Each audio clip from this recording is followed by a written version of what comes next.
Another example, we want to verify this identity. Okay. So in this example, we can start from either side, left side or right side. Or maybe we need to work on both sides. Let's see. If I want to start from the left side, what we can do?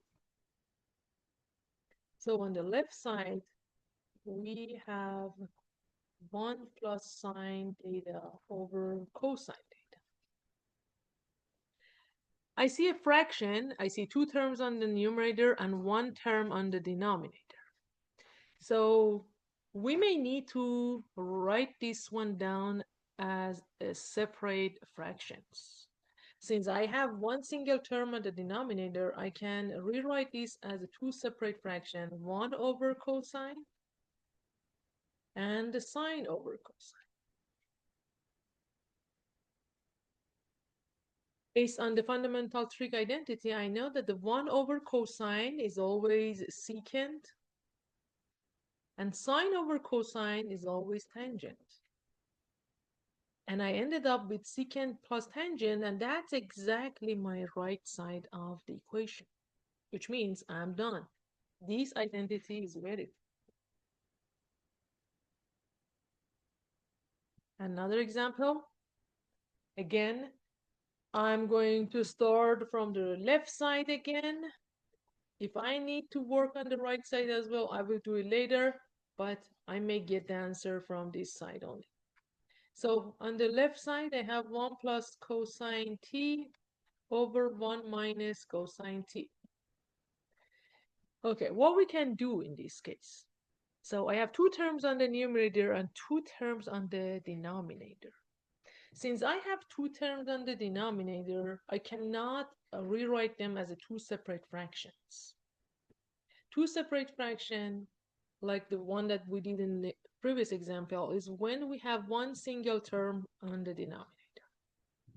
But right now, we have a subtraction between the two terms on the denominator, and there is no way that we can add or subtract one by cosine, so we can't do anything. We can put it in a parenthesis that reminds me that even if I want to simplify this expression, I need to simplify the whole 1 minus cosine. But there's no way that I can simplify or cancel anything because I have an add or subtraction on the both tops and the bottom that doesn't let me to simplify or cancel out anything. So based on what we said on the different technique that we can use, I am thinking that I may be able to multiply this by the conjugate. As I said, sometimes in some fraction, you may need to multiply the numerator and denominator by the same binomial term, which is called conjugate. And the conjugate of the denominator, you always multiply by the conjugate of the denominator. On the denominator, I have 1 minus cosine, and the conjugate of 1 minus cosine is 1 plus cosine. And we write this one for top as well. So because the top and the bottom must be the same. Now, since I have two fractions that needs to be multiplied, I need to multiply the numerators together and multiply the denominators together. So if I multiply the numerators, I need to multiply four terms. 1 times 1, 1 times cosine, cosine times 1, and cosine times cosine, which is cosine squared. If I multiply the denominators, again, I'm going to multiply both terms in the first parenthesis by the both terms in the second parenthesis, and 1 times 1 is 1, 1 times positive cosine is positive cosine, negative cosine times 1, and negative cosine times positive cosine, which is negative cosine squared. So in the numerator, I can combine like terms, and these two are like terms, and 1 cosine plus 1 cosine is 2 cosine. And I need to bring down the rest of the terms. But in the denominator, The like terms cancel each other because one is positive, one is negative. I only have left with 1 minus cosine square. Do we have any trig identity that we can replace here? And if I look at the denominator, it reminds me one trig identity because 1 minus cosine square is always sine square. I can replace it with sine square, but for the numerator, I don't remember any specific identity, so just copy it down.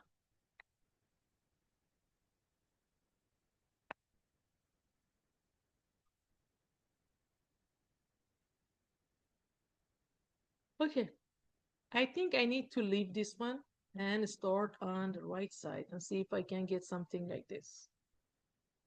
Okay, now start from the right side. Sometimes we may need to work on both sides. On the right side, I have cosecant plus cotangent with the s square on top of the parenthesis. So when I look at this one, the only thing that I can do here, because cotangent and cosecants are not like terms, so I cannot add them together, but I can s square the parenthesis. And s squaring any parenthesis means multiply the parenthesis by itself. So I need to multiply this parenthesis by itself.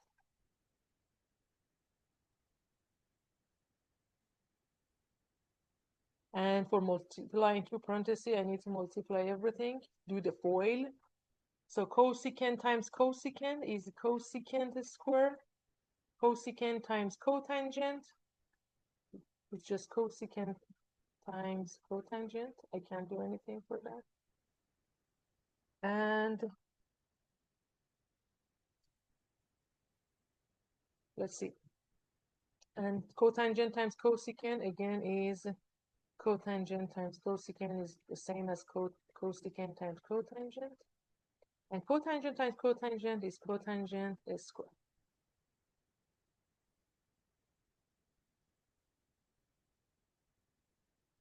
These two are like terms. I can combine together, which is 2 cotangent t times cosecant.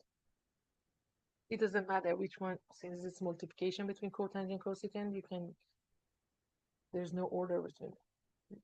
And I have a cosecant square, and I have cotangent square as well.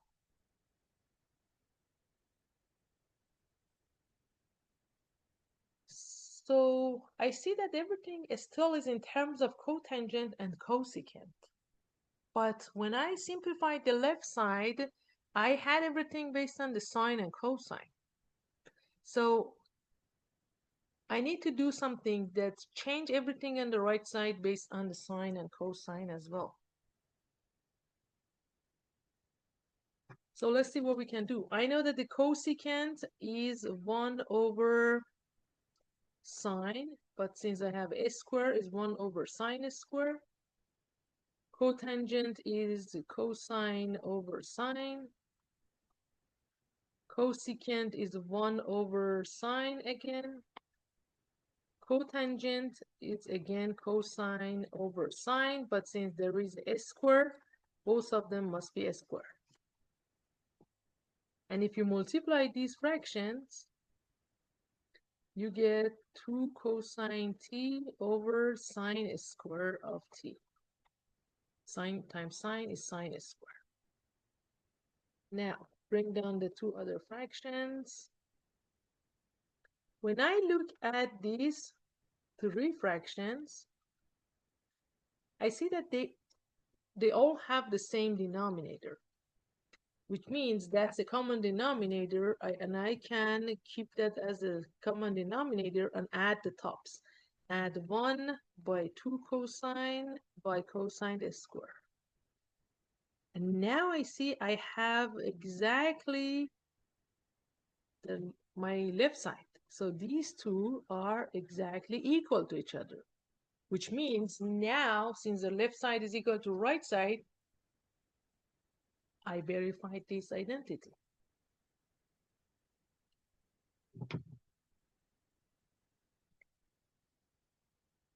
Next example, we want to verify this identity. We have sine times tangent plus cosine, which is equal to secant. Let's see what we can do. So obviously we need to start from the left side because we have more function on the left side. And since the other side has a secant, so maybe it's a good idea that I replace something for tangent because secant is 1 over cosine. So I can keep the sine and cosine right now, but I need to replace something for tangent. And I know that the tangent, based on all the Trig identity, tangent is sine over cosine. So I'm going to use this identity and replace it for tangent, which is sine x over cosine x. But don't forget that we have another sine x and I have a plus cosine x as well. Bring down the rest. Now I see a multiplication. Don't forget that we always follow the order of operation. If there is any multiplication, you need to do the multiplication. And then if there is like terms, add or subtract them. So if I multiply these two, I get sine square on top and I get cosine at the bottom. Enough. Now I see addition, which means I need to add fractions. And for adding fraction, I need the common denominator. And the common denominator between 1 and cosine is just cosine. And when you compare the denominators with the common denominator, you see that the first denominator is cosine, still is cosine, so it's multiplied by 1. But the second denominator was 1, it means you multiplied it by cosine. So we need to multiply the numerator by cosine as well. And sine squared times 1 is sine squared. Cosine times cosine is cosine squared. Now, when I look at this fraction and I see that the whole numerator is one of the Trig identities. The numerator says sine squared plus cosine squared, and based on the Trig identities, I know that the sine squared plus cosine squared always is equal to 1. So I replace it with 1. So right now I have 1 over cosine. And another identity tells me 1 over cosine is always equal to secant. And now it's done because the right side was a secant and I was supposed to get to that.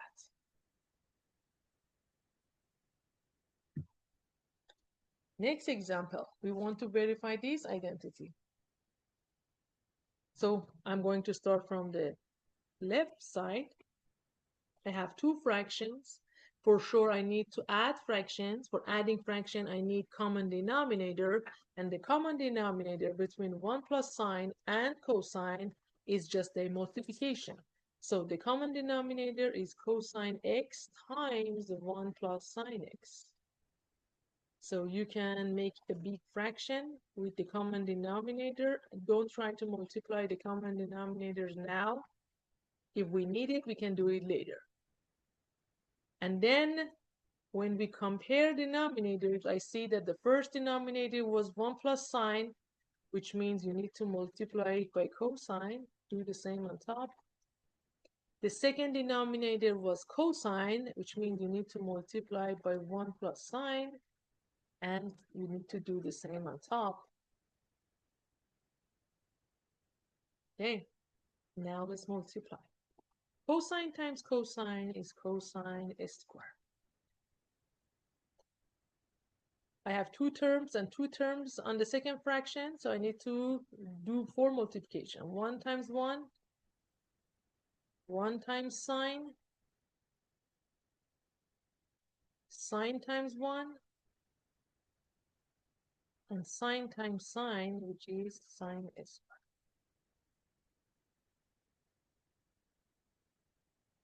Okay. If I reorder the terms on the numerator,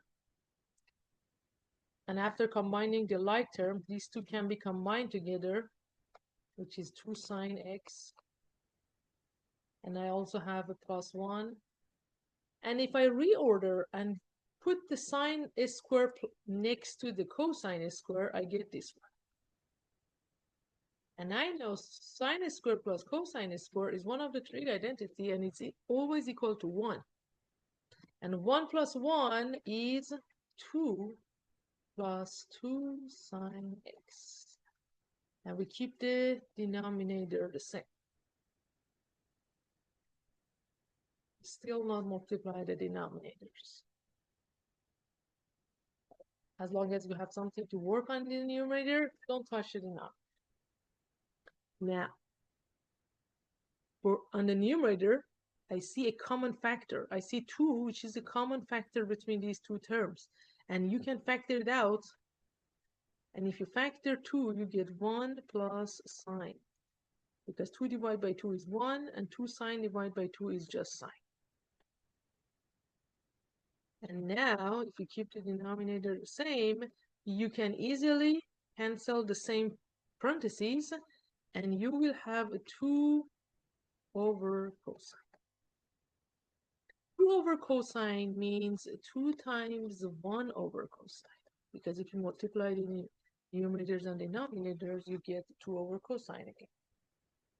And I know 1 over cosine is one of the trig identities, which is secant.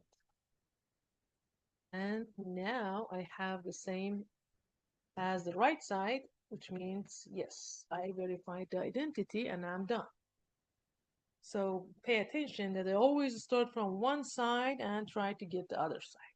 If I stuck somewhere and I can't do anything else, I just leave it and start working on the other side to make maybe I can get something the same on the both sides.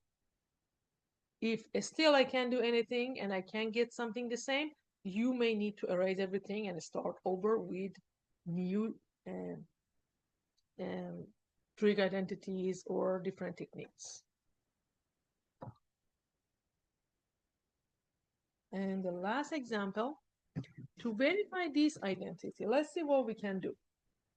Again, I'm going to start from the left side because there's no much difference between the left and right. If I start from the left side, I have a fraction, sine x over 1 plus cosine. I have two terms on the denominator, which doesn't let me to have separate fractions because separate fractions is just when we have one single term on the denominator. So I can't do anything right now. There is no formula to replace for sine. There is no formula for replace for cosine. No formula for replace for 1 plus cosine. I cannot divide. I don't have like terms to combine. In this case, I can't do anything right now. The only thing that it may help me is just multiplying by the conjugate. Because conjugate, when you multiply by conjugate, actually you do nothing, but you still have something to multiply. So the conjugate for 1 plus cosine is 1 minus cosine. The same on top. Now I need to multiply the numerators and denominators. If I multiply the numerator, sine x times 1 is just sine x. Sine x times cosine is just sine x cosine x. Or maybe, let's not multiply. Just keep them together. Don't multiply. Maybe we can simplify later. If we couldn't simplify, we do it later. We multiply it later. And if I multiply the denominators, 1 times 1, 1 times negative cosine, cosine times 1, cosine times negative cosine.